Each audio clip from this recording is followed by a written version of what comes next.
I hope you're ready. This is Unbridled Thoughts. We want to hear what you have to say. Welcome back to Unbridled Thoughts. I'm Sarah. And I'm Ren. And you better grab the mane because there's no reins in Unbridled Thoughts. Oh, we're so excited for today. Yes. We have Miss Abi Brown. Could you mind telling us what you're a part of and why you're here with us today? Sure. Well, thank you so much for having me here. I'm super excited. So, of course, my name is Abi Brown, and I am a part of the Warner Robins Little Theater. I am the director and producer of The Constant Wife, which will be opening next month, February 7th. And I am a bunch of ands. I volunteer is my biggest thing. I am a board member governor at the Warner Robins Little Theater. I volunteer at a local elementary school, and just my biggest thing is just pouring into people. So I just find different avenues to do that. That's awesome. That's so awesome. Can you tell us a little bit about what The Constant Wife is about? Sure. So The Constant Wife, to me, it just centers around Constance Middleton, and she's a wife, of course, and there's a scandal going around in her household, and everyone seems to know about the scandal but her. Oh. Right. And so, and as we all do, people choose self-preservation over being transparent. And so what we end up finding that there is a twist, and not only does Constance fully know what's going around in her surroundings, she makes it a point of duty to not be the victim. And she chooses a different path, which is a stark contrast from the 1920 or 1926 is when Mom wrote it. And he chose to do that to put in those taboos of women's choices in the 1930s and putting a little humor behind it so that we can really pay attention to a serious matter.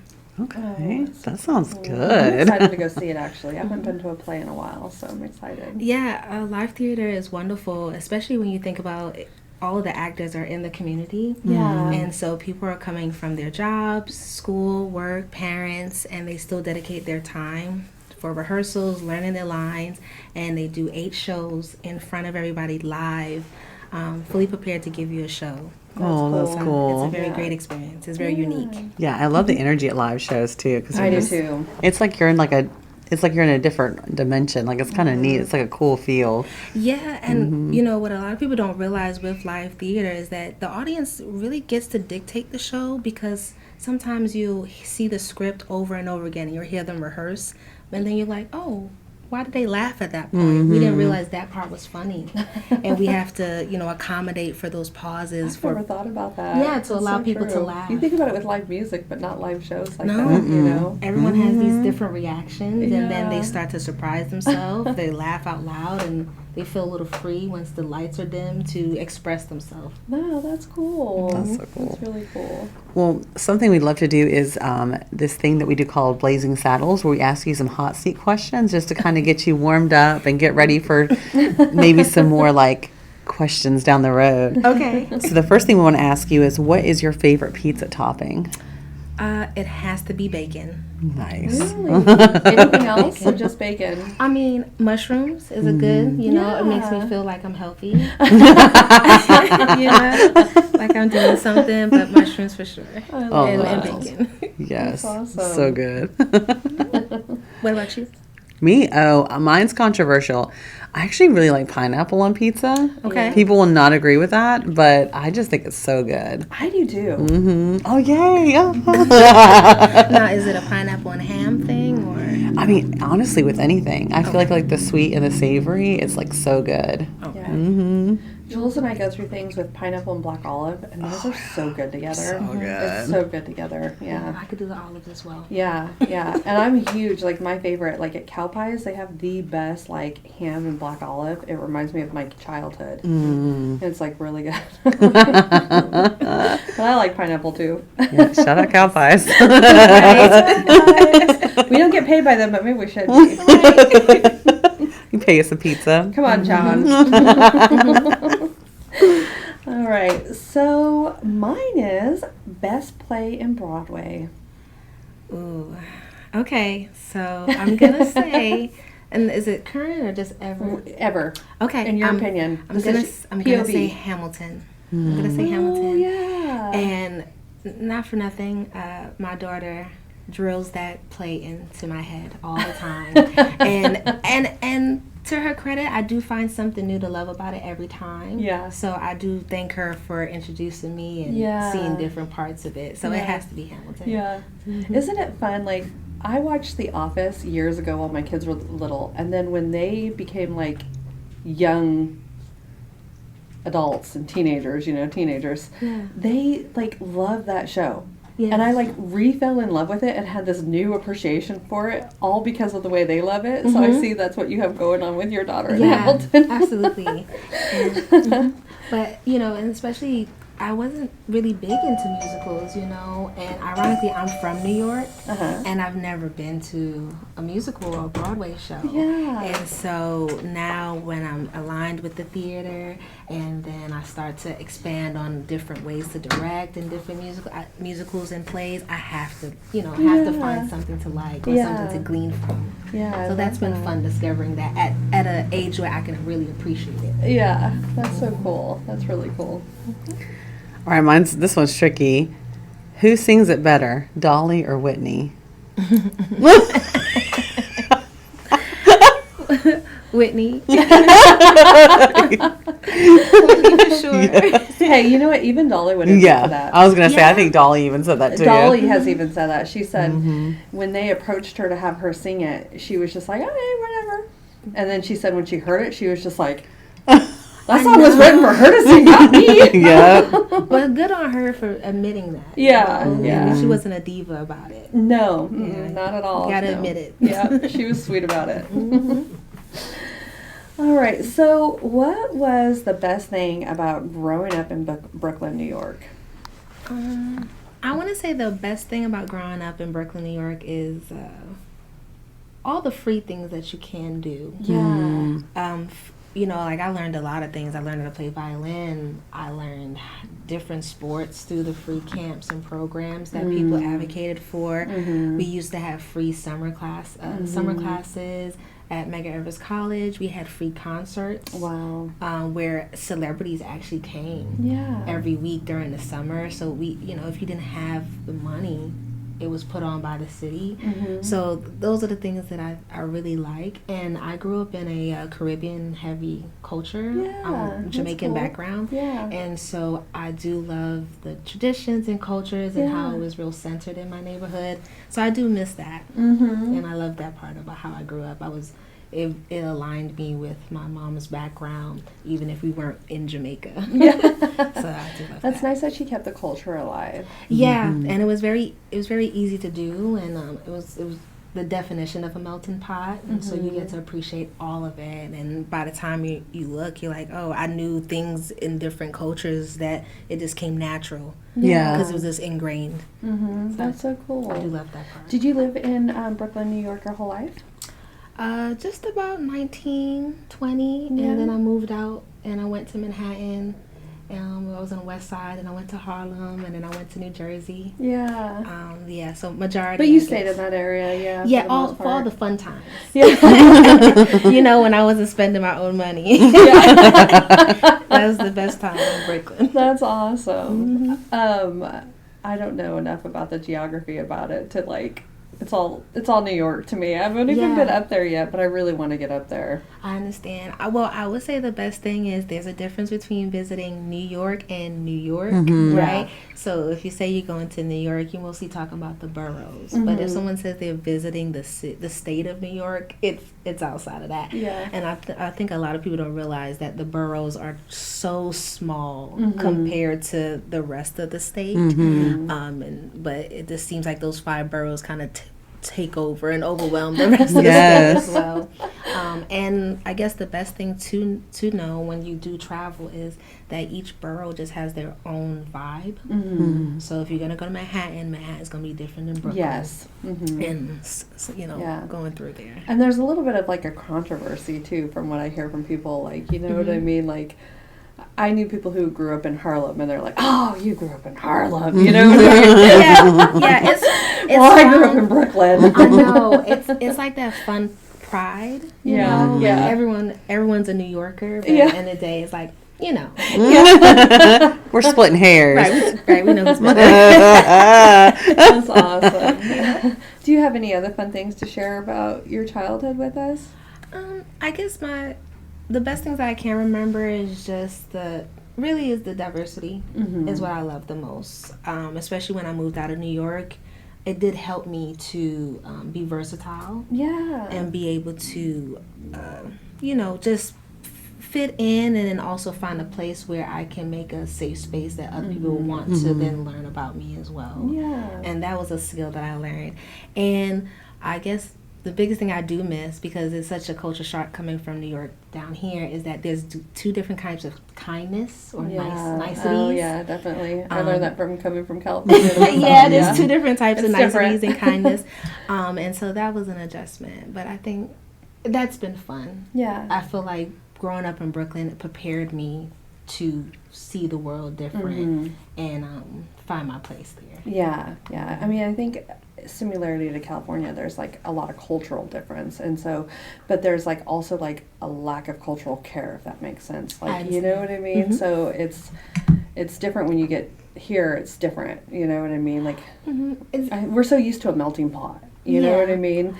Everything already being so diverse. And I think that's the fun part here as well, is because the difference of it not being a melting pot means that you get a chance to say, I understand that you might not know. Yeah. So as long as we're open to the conversation, then we can only make us each other better. Yeah, exactly. So that's been the best challenge of that as well.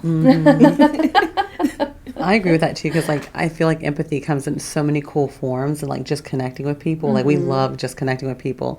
So like you're saying, when you've been exposed to so many different and cool people, you kind of pick up on these little things, just your instincts and things. Oh, I remember this, and then it kind of comes into play when you're having conversations with someone, especially if they're nervous and they're like in a new town or just starting out somewhere new. They just feel so at home with you.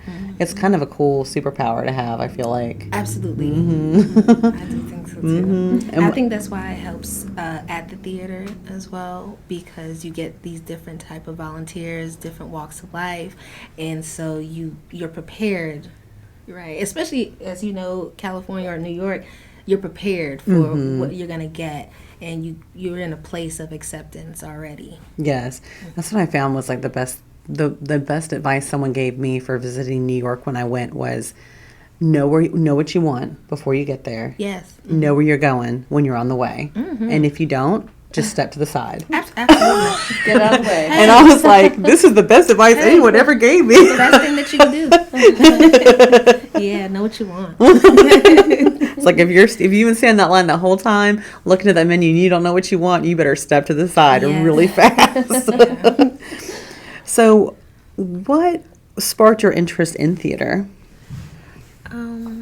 Okay, so 2021, I was in a partnership where I wasn't feeling my best. I'll say that. And I was on Facebook, and you know how you get the ads, they promote them, and it was advertising for an audition. And I just said, I'm gonna audition for the show. And a lady from my church said, you should audition. And I just said, bet. I just put bet. And I danced before in like high school and like in church, and it just kind of always followed. And of course with the free programs, you kind of just already have some type of artsy thing about you, right? And so I was like, okay, I'll go. And I went and I followed instructions, and by the time I got there, I had got one of the lead roles. And I was like, oh, okay. And really what made me stay was the group of women I met. Most of them I am still friends with, but they changed me. They poured into me. The director, she was strict, but now that I look back, she was clear on her vision. And that's a difference, right? And then once I found that, I was like, I just want to be able to give that to somebody else, because you don't realize... Well, they didn't realize that I was looking for something when I got there, and they gave it to me. So I just wanted to do that for some other people. And then it kind of grew of different titles and being very determined to learn and catch up of what I didn't know. Because a lot of people, what they call theater heads or thespians, right? So they know all the ins and outs, they know all the names of the plays and what's their favorite, and I just felt like I had to catch up. And from there, I just stayed. I just found my place. Wow. That's so cool. I think stage right, stage left, moving up and down, like everything's backwards. Oh. So that takes like a minute to like get used to too, you know? Okay. So there's a trick on that, Yeah. right? Stage right and stage left is about the actor's point of view. So as long as you're looking at the audience, only your right or stage right matters, as in the same way with stage left. And then when you move up and down, from how I heard it, is that theaters used to be slanted. And so you were either up or down stage. And so that's where that comes from. Oh, I didn't know that. That's cool. That's awesome.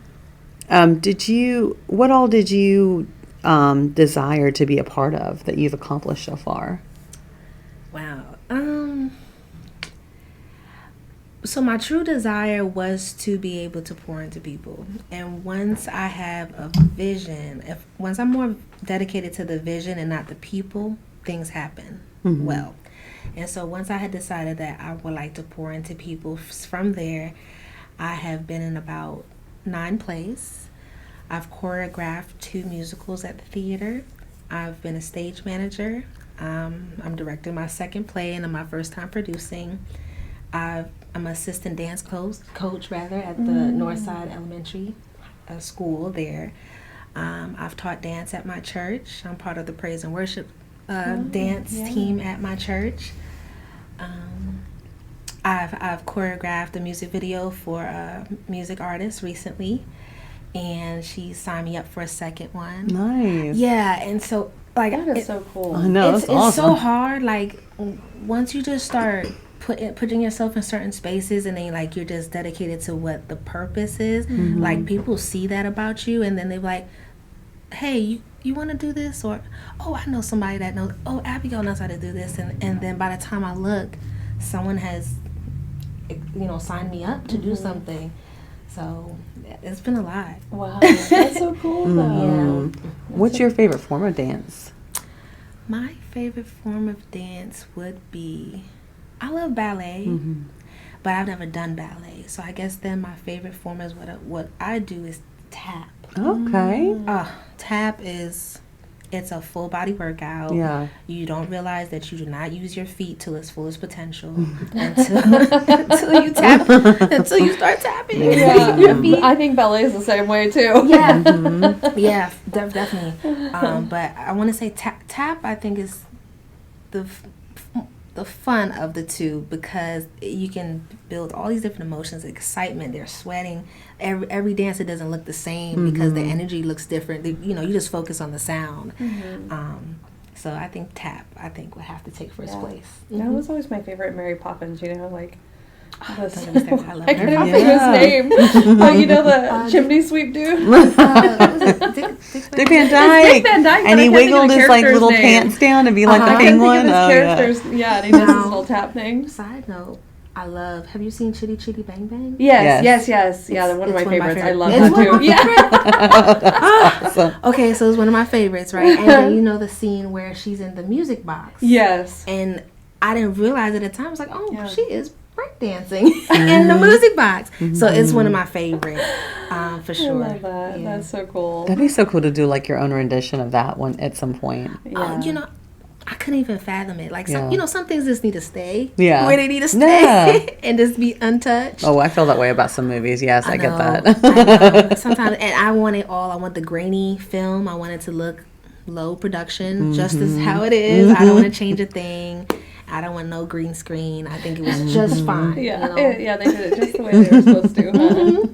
So, out of all the things you accomplished, do you have a favorite part? A favorite part?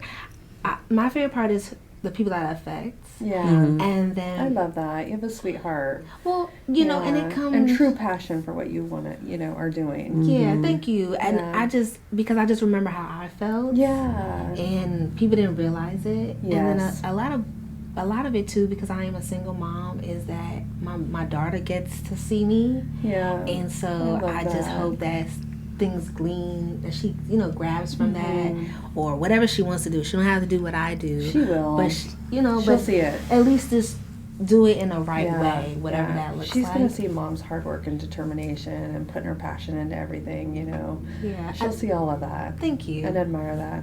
Yeah, that's one of my favorite parts. Yeah, We're talking about the poor girl like she's over here. She's looking at me. She's like, "Thanks, lady. Thanks for telling me how I feel." No, it really is my favorite because the funny thing is we were talking about it on the way here, and you sometimes you just can't pinpoint like which thing is your favorite because. Once you look at it, you're like, man, I really had a great conversation with this person when I got to do that project. How could I pick one over the other? Yeah. Right. And so that's Or you're doing something, you're like, oh my gosh, I really enjoyed the whole process of that play. You know what I mean? Which that's not always the situation. You know what I mean? Or I sure did love the cast or the crew. I'm sure. I'm just imagining. I'm putting myself in there. No, it's very much true that way. And to that point, when you speak about it, when I do think about it, every project I have has shown me something about myself. Yes. Every time. So you're peeling back. Yeah. And then my biggest thing, especially when I direct or when I lead, is that for the most part, if something is not going the way it's supposed to, I am fully prepared to take responsibility for it. Because that means there's something in the vision that needed to be looked at again, or it exposes that, okay, if it was a time management thing, I need to be better at time management. But there is something without causing, looking for blame, that there is something I can say, well, did I communicate my vision clearly?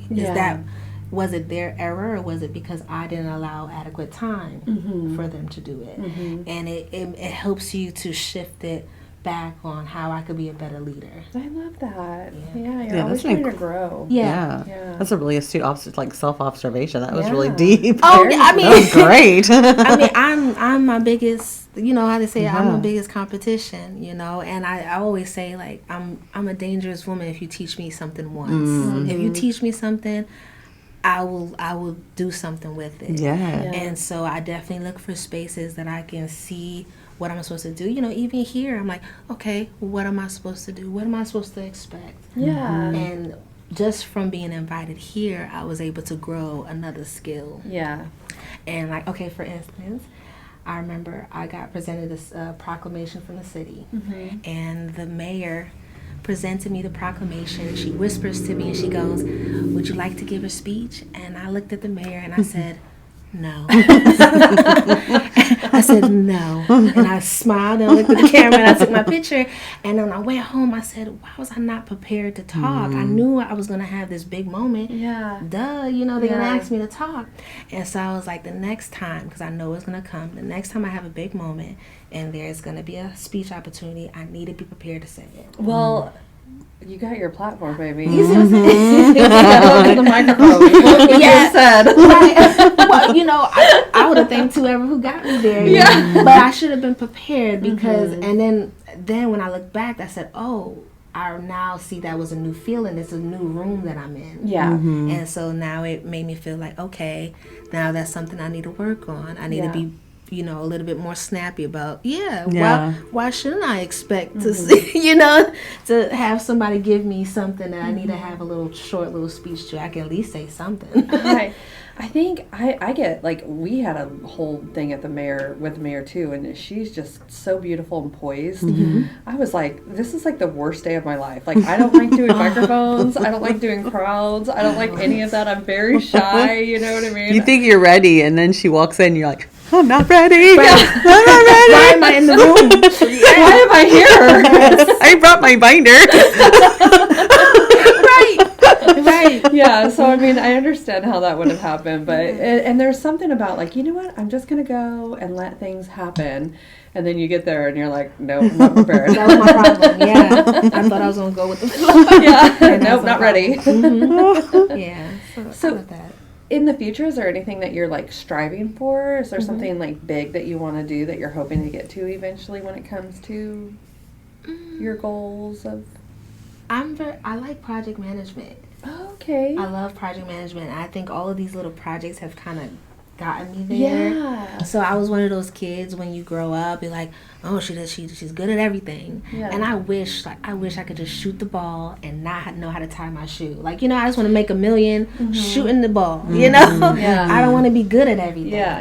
You know? Just give me the one thing that's gonna hit the jackpot. Yeah. And then, you know, once you get into certain learning spaces, people can turn that about you into something negative. Like why you can't hone in on one thing. So then now when I got older, instead of it being a negative, I said, well, that means I'm versatile. Yeah.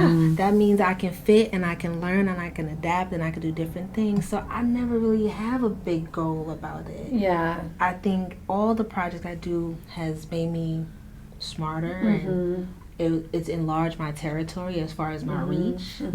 So that, I guess, is my goal, is who can I help and who can help me and what's the resources that I can connect. Yeah, that's a good answer. Yeah. I have the same problem. I have a hard time just like settling down. When you enjoy life and you're just good at too many things. I mean, you can't just settle down and do one. I mean, I'm so sorry. When your mind runs so fast. Yeah. I think especially when you're doing what your passion is Yeah. too. It comes with a whole nother set of like almost like creative caveats that are like wonderful and exciting, but also like, oh my God. Yeah. And it's helped me with rejection and how I treat myself if I'm failing or not, because I'm not failing. It's again, I'm highlighting something I need to be better at. Or I don't have a specific goal or something, because my goal is I like to be able to do different things. And when you're a mom and you're just trying to figure out what the kid is good at, I you know, like know. where they're gonna go. Sometimes you're like, man, I just want to make sure I'm equipped that whatever she wants to do, I can We're just ready. say, you know, here. Because you don't know what the future holds. Yeah, I You're don't a know. mom. Yeah, I don't know. I know the feeling. Yeah, you know, you just don't Kind know of what ready they're for gonna anything. like. And then as soon as they hone into something like, oh yes, I know where to pay for summer camp. Yeah. For it. We're going in a direction. I got Yes. it. Oh, that's so cool. So, how is it adjusting to? What brought you to Georgia? A new experience, really. I had just had my daughter, and my dad was down here, my sisters, and he was like, "You should just come down. Like, it's just different, you know, down here." And I was like, "I don't know. I don't know. I'm a New York girl. I'm a city girl. I don't know." And then he told me where he was, and I was like, "Who? Where?" You're not even on the map. Well, you know, I don't even. Once you in some major cities, sometimes ignorantly you're just like you think your city is superior. Yeah, you know, I know. and that's silly because you miss out on like Life. life, Yeah. exactly. And so I came down and I started helping out my dad and started going to school for a little bit. Didn't finish, but I started, and I just loved I it can here. relate. I can relate. So I Loved understand. it. Yeah. And then plus once you get the big city stuff out of the way, 20s, you're like, ugh, I'm tired. I'm tired. And at least in Warner Robins, I can always have the option to go to Atlanta and then come back and leave it there. I have the same viewpoint. And that's exactly what I was just telling. I had a conversation today. I was like, I love the city, but I love coming home. Yeah. You know what I mean? I love going out and doing things, but I love coming home. And I like my home to be quiet now. The older you get, you want that quiet home. Yeah, I don't want it. I don't want to hear it. Yeah. I do like you do too. Sometimes I have to have like just like creative. I gotta like get some little bit of creative energy. So sometimes I'll just drive to Atlanta just to get out there for the day. Right. And then I'll come back all charged up, like, oh my gosh, I got so many cool ideas, you know. Exactly. To kind of tap into that beat and then come back and be like, okay. But and even though like New York is amazing like that, I will tell you this. I thought I was great at walking. I thought I could walk for miles. Oh, no. If you're visiting New York, this is your PSA, and anyone tells you that where you're going is walkable, don't listen. They lied. They lied to you. Yeah. If you're not from there, it's not walkable. Don't even do it. Everything's like, oh, it's just right around the corner. You're like 2 miles No. later. It's like, oh, it's just a few blocks up that way. 8 blocks. Yeah. When they say it's a city block, it means a city block. It's different than a regular block.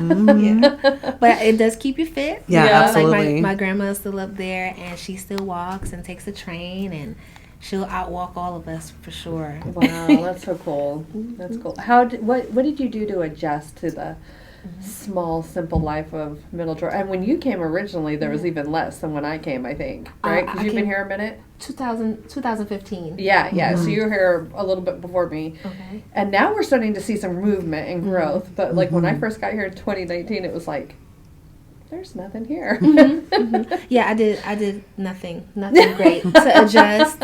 I came down here and I was like, where's it at? Party, where's the bar? Where's the lounge? Like, okay, do I make friends there? And then of course I was a young mom with a young child. And so my fear was, because I didn't go to school out here, like, so you can't really feel out who's not great or not. You know, you don't have any background on them. So you just got to hope that the person you meet is the person who they are. And so I was just determined, like, wherever I went is where I was going to talk to people. And so, you know, I had a lot of fun. Yeah. I had a lot of fun. And then once I got that out my system, I was like, okay. Yeah, you except know. for the fact that New York closes at like 5 in the morning. I and know. Middle Georgia closes at 8 p.m. And that's exactly where I want to sleep. That's the time I want to go to bed. It was fun when I was young. Yeah. But you're ready now, huh? Yeah, I'm ready. That's so cool. Mhm. Is me? Okay. Who inspired you the most? Who inspired me the most? Okay, I hope I ain't singing when I sing. And you can say more than one person if you like to. Yeah, my first lady at my church, Lady Boyd, and outside of the religious aspect of it, she is a person, when you meet her, full of life.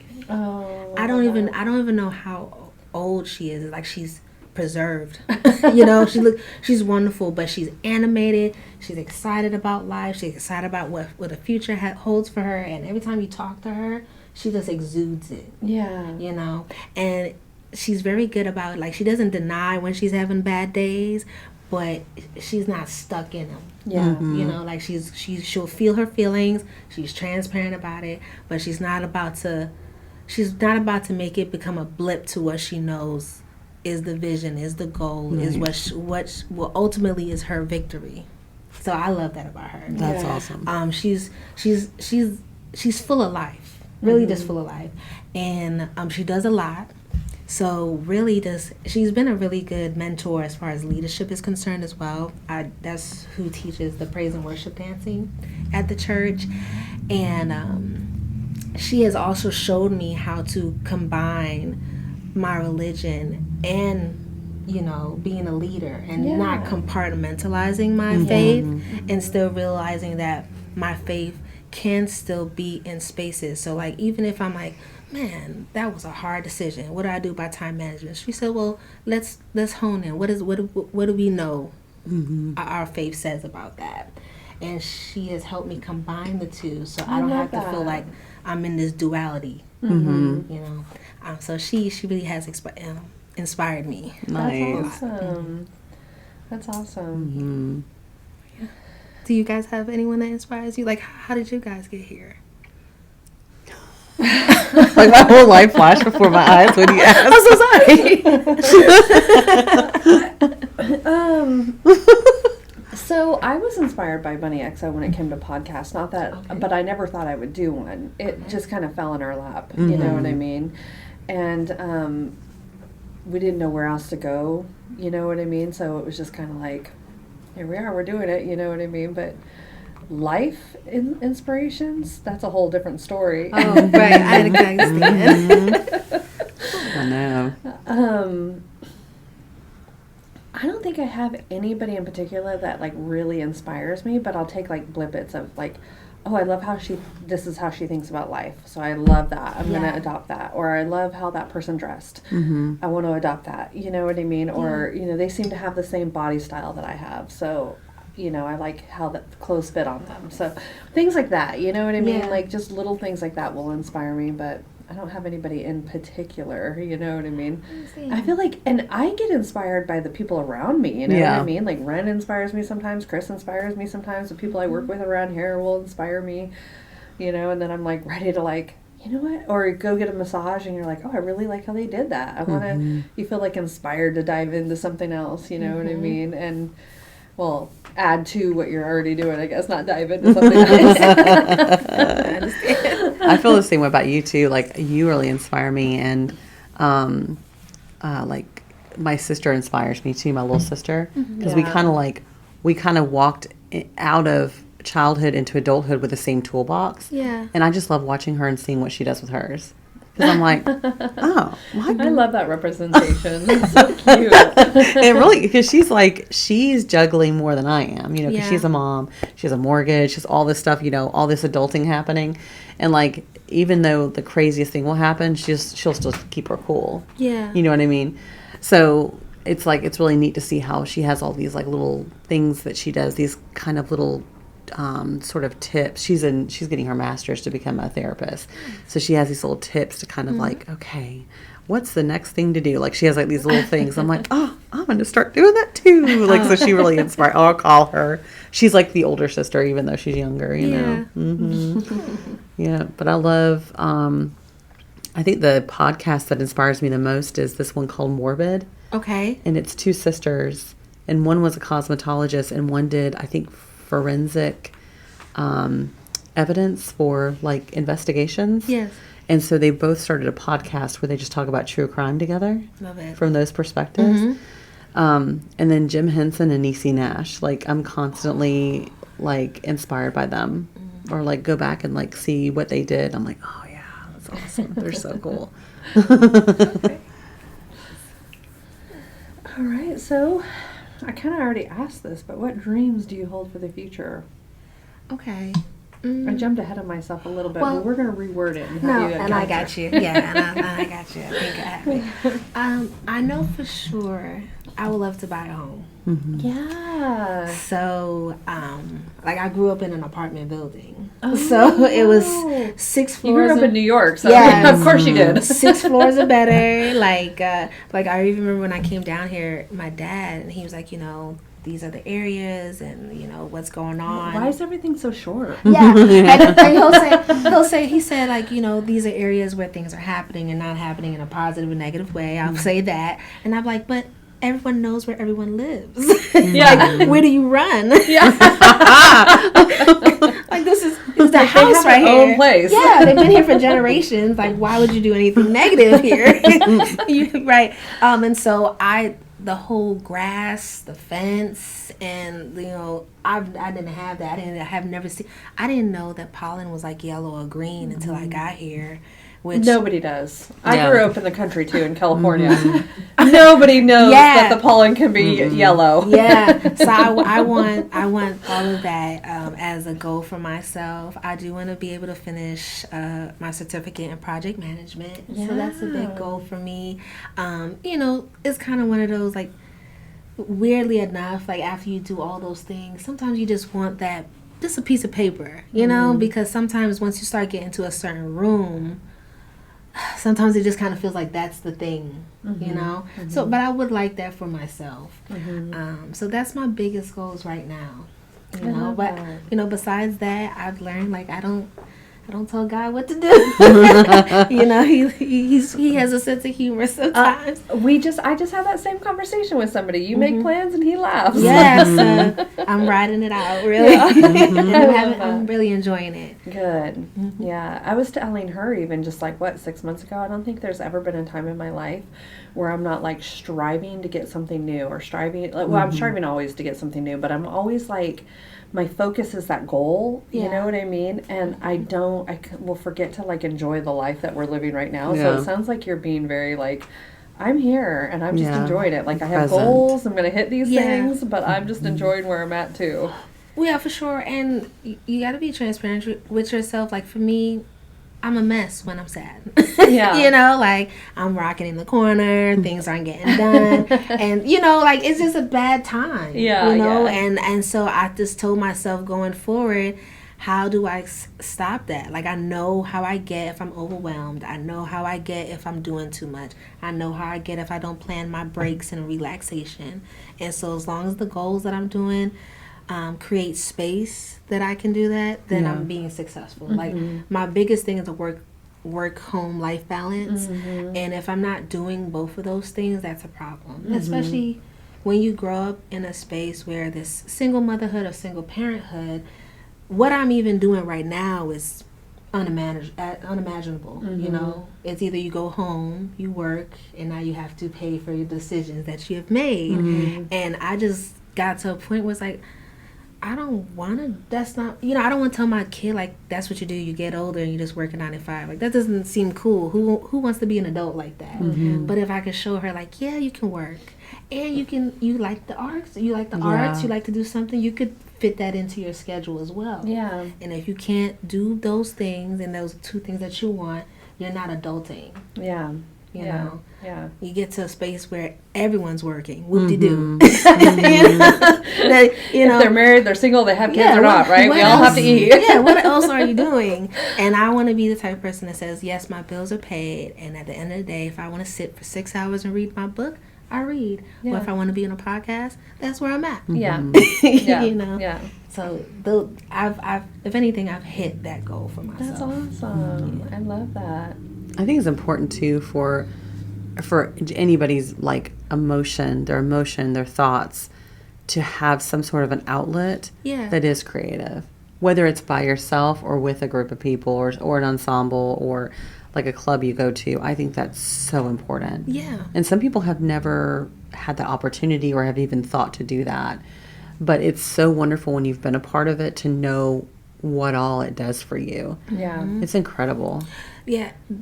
That adds on to why I do love the community theater, because once you start talking to people, you realize, like, oh, they must have did some theater in high school, and then they stopped because they had to. Right. But that was still something that was in them. And then they find a community theater, and they say, oh, well, I guess I can do it.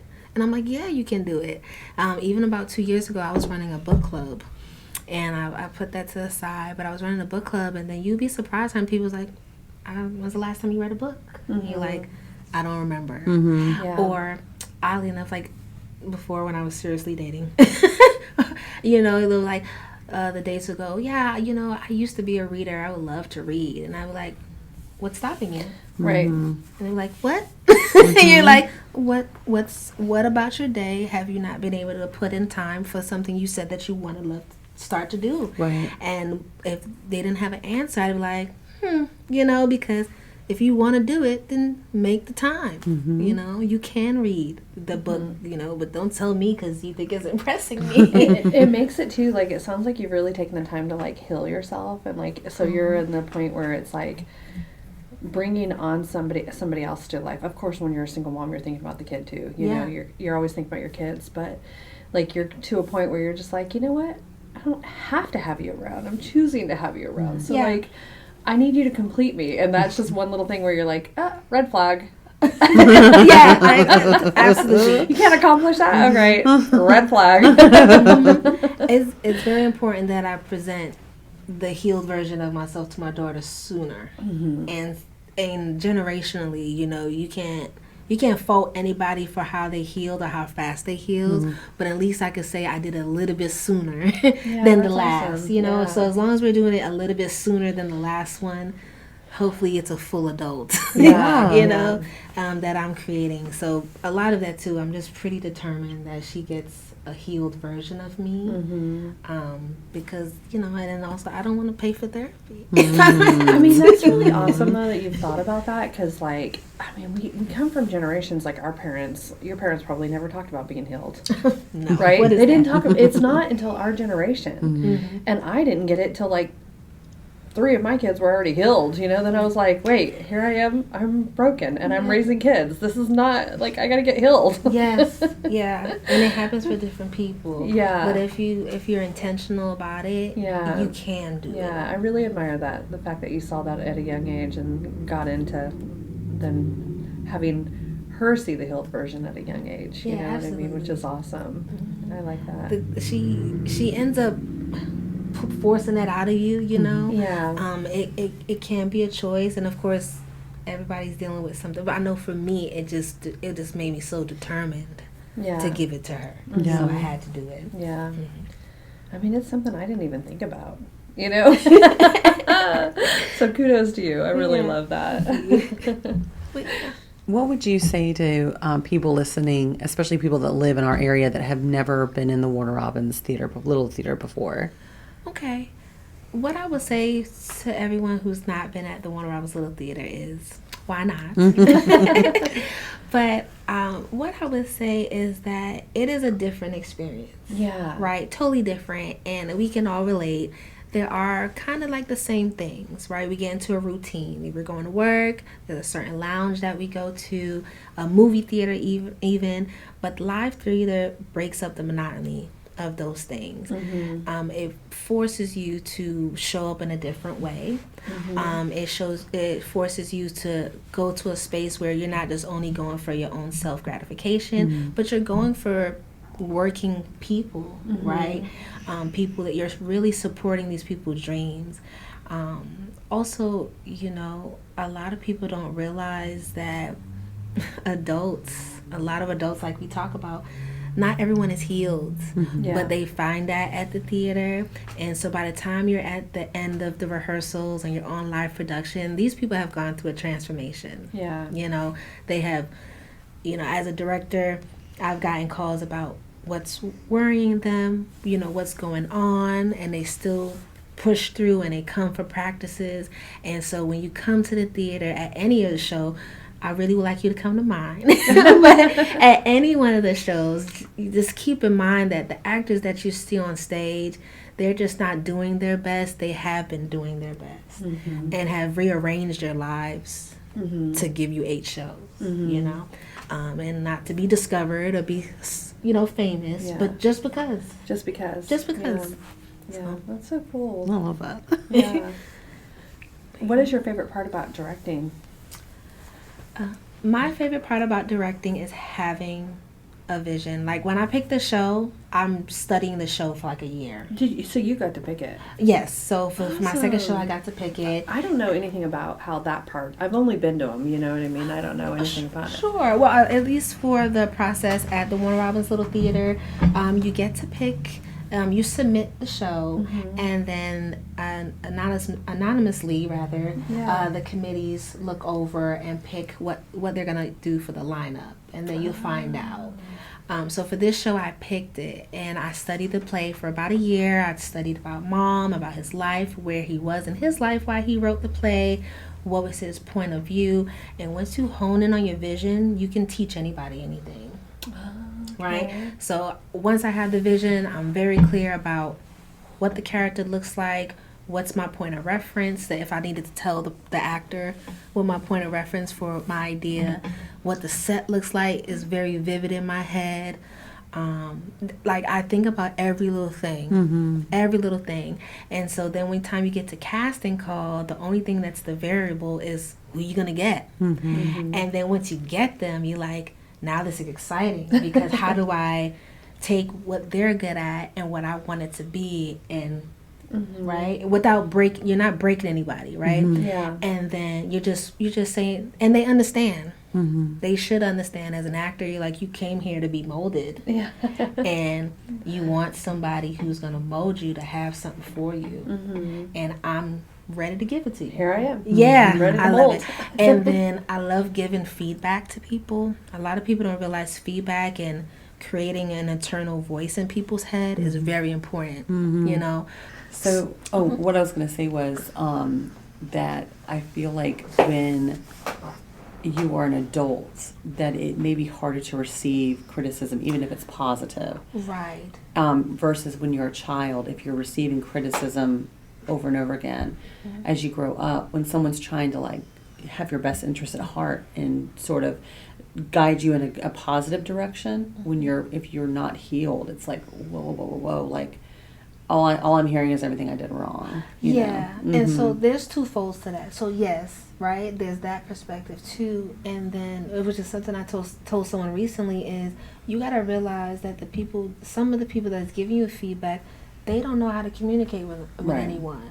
So if they're specifically in a position of power, right, you're internalizing it, and then as you get older, you're like, I shouldn't have been internalizing. Who are they? Yeah. And then like even going through project management, like I've learned about feedback and about picking out the outliers. So of course someone's going to have something to say, whether it be negative. But if someone has something negative to say, they should be able to have 6 more positive things to say statistically to counteract that negative behavior. So like, say for instance, a child or an adult who's being fed 20, 30 negative things, there's no one there to counteract that with positive, right? So I can say, for instance, hey, you're slouching, right? Or you can say, hey, you have an opportunity as far as your posture is concerned. It would definitely help you. I'm sorry. She said it, and I was like, right, everybody. So, you know, we're all relaxed, but there's a certain way to say it, right? So people can say, oh, you're doing that. she's right, I am slouching. No. I'm just teasing. And that's a trauma from growing up. My mom was definitely like, sit up. Mine too. My dad was the worst. You know, right? But so you can say, you can point out something negative. You can say, hey, there's an opportunity for you to grow here. Yeah. Right? You know, your posture would be better that way. Your clothes would fit better. You would sound better. You know, the way you speak would be better. You might as well go ahead and practice that now. But if you say, oh, what is going on with your back? You know, you're like, well, I don't feel good about myself when you said it like that. So it's a way to do it. So especially if you're not around people who are not being intentional about the care of how they're pouring into you. Yes, that's very problem. important. Yeah, it's a big problem. It is really important.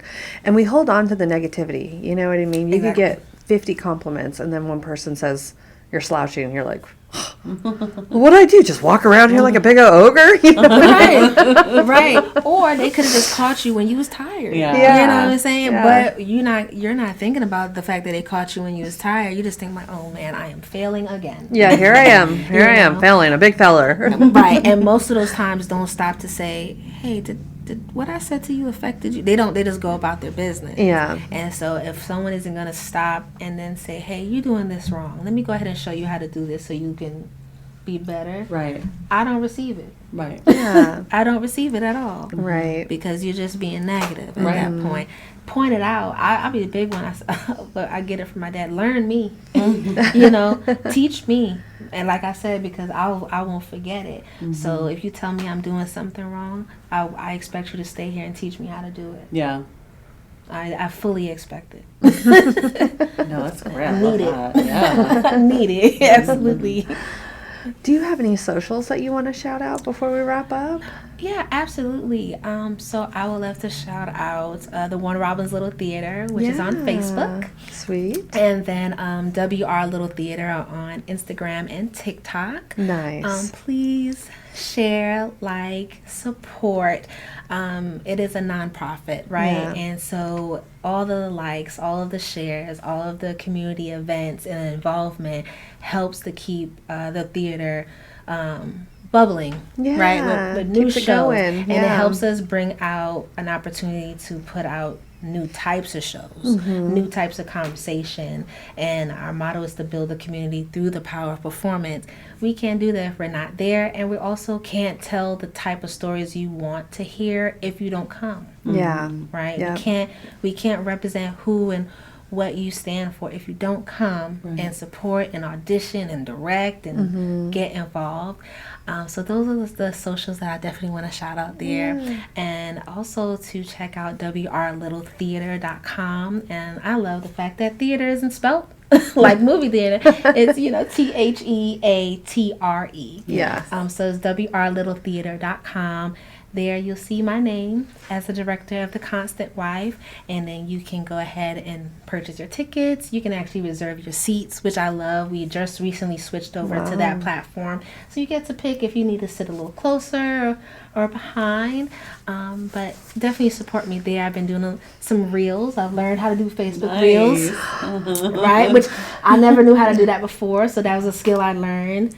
Pushed myself as a first-time producer, so I've done the reels, and they were painless. I didn't realize how painless they were. And so check those out for sure. Sweet. Yeah, we will definitely, for sure. Thank you. All right. Well, thank you so much for coming and taking your time. I know you're rushing off to your auditions and the things that you have going on. Right. Finally. Dragging the wee one along with you. Yes. Yeah, my biggest support. I love that. That's awesome. Thank you so much. It was an honor to have you here. Yeah. Thank you so much for having me. I've been extremely blessed by the situation and the opportunity and how quickly you guys have communicated with me and have made me feel warm throughout the whole process. Good. So We try to strive for that. We really do try to strive to have like everybody have their space and feel comfortable. You know what I mean, and not feel like that we're like drilling you. Yeah, and we plan on going, so we'll be there. We'll be in the audience. Awesome. Yeah, and we're excited. Oh, and so also when you do come, right? And of course you see that on the website. Yeah. The dates are February 7th to February 22nd. So we have Friday, Saturday shows in the evening and Sunday matinees. Of course, you can go on the website. You have your options to pick from them. All of the shows times is really the best. So it's really up to you. But yes, February 7th to February 22nd. Perfect. And what time does the show start? So Fridays and Saturday shows start at 7:30 and doors open an hour before. Sweet. And then Sunday matinee shows start at 2:30, but of course opening an hour before. Awesome. That's awesome. We'll have to go that first weekend because every other weekend we're booked. I know. I understand. I'm excited. I love going opening weekend and like then the very last show. Those are always the two best. Yes. Because the energy is like so like ooh. It's different. Yeah. All right. With that said, that's a wrap.